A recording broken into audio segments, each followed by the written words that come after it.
किसी राज्य में एक प्रतापी राजा हुआ करता था।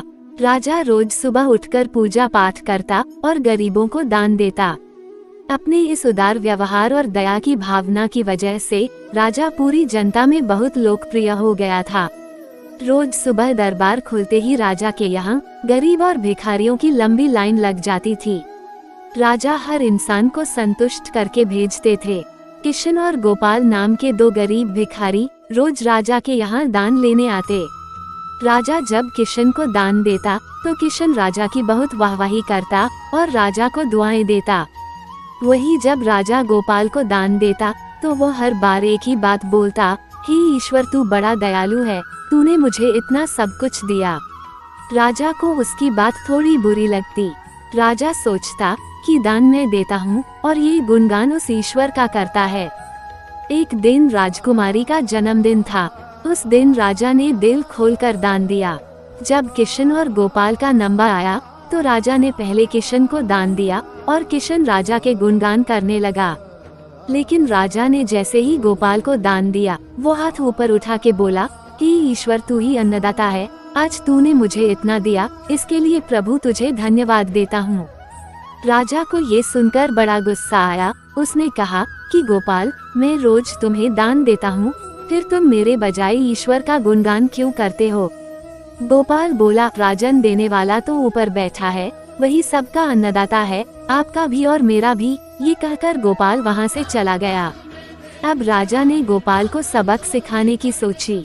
अगले दिन जब किशन और गोपाल का नंबर आया तो राजा ने किशन को दान दिया और कहा, किशन मुझे गोपाल से कुछ बात करनी है, इसलिए तुम जाओ और गोपाल को यहीं छोड़ जाओ। और हाँ, आज तुम अपने पुराने रास्ते से मत जाना, आज तुमको राजमहल के किनारे से जाना है, जहाँ से सिर्फ मैं गुजरता हूँ।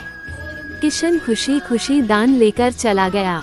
राजमहल के किनारे का रास्ता बड़ा ही शानदार और खुशबू भरा था। संयोग से राजा ने उस रास्ते में एक चांदी के सिक्कों से भरा घड़ा रखवा दिया था। लेकिन किशन आज अपनी मस्ती में मस्त था। वो सोच रहा था कि राजा की मुझ पर बड़ी कृपा हुई है, जो मुझको अपने राजमहल के रास्ते से गुजारा। यहाँ से तो मैं अगर आंख बंद करके भी चलूं तो भी कोई परेशानी नहीं होगी। यही सोचकर किशन आंखें बंद करके रास्ते से गुजर गया। लेकिन उसकी नजर चांदी के सिक्कों से भरे घड़े पर नहीं पड़ी। थोड़ी देर बाद राजा ने गोपाल से कहा कि अब तुम जाओ, क्योंकि किशन अब जा चुका होगा, लेकिन तुमको भी उसी रास्ते से जाना है जिससे किशन गया है। गोपाल धीमे कदमों से ईश्वर का धन्यवाद करते हुए आगे बढ़ चला। अभी थोड़ी दूर ही गया होगा कि उसकी नजर चांदी के सिक्कों से भरे घड़े पर पड़ी। गोपाल घड़ा पाकर बड़ा खुश हुआ। उसने कहा, ईश्वर तेरी मुझ पर बड़ी अनुकंपा है, तूने मुझे इतना धन दिया। और वो घड़ा लेकर घर चला गया। अगले दिन फिर से जब गोपाल और किशन का नंबर आया तो राजा को लगा कि किशन घड़ा ले जा चुका होगा। इसलिए उसने किशन से पूछा, क्यों किशन, कल का रास्ता कैसा रहा? राह में कुछ मिला या नहीं?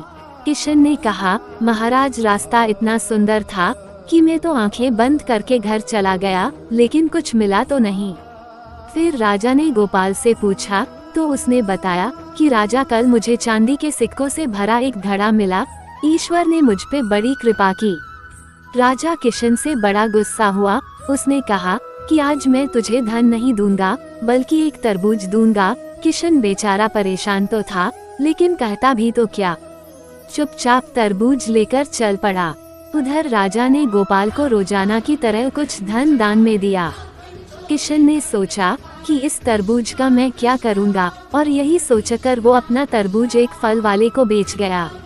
अब जब गोपाल रास्ते से गुजरा, उसने सोचा कि घर कुछ खाने को तो है नहीं, क्यों ना बच्चों के लिए एक तरबूज ले लिया जाए। तो गोपाल फल बेचने वाले से वही तरबूज खरीद लाया जिसे किशन बेच गया था। अब जैसे ही घर आकर गोपाल ने उस तरबूज को काटा तो देखा उसके अंदर सोने के सिक्के भरे हुए थे। गोपाल ये देखकर बड़ा प्रसन्न हुआ और ईश्वर को धन्यवाद देते हुए बोला, हे ईश्वर, आज तूने मेरी गरीबी दूर कर दी, तू बड़ा दयालु है, सबका अन्नदाता है। अगले दिन जब राजा दान दे रहा था तो उसने देखा कि केवल अकेला किशन ही आया है, गोपाल नहीं आया।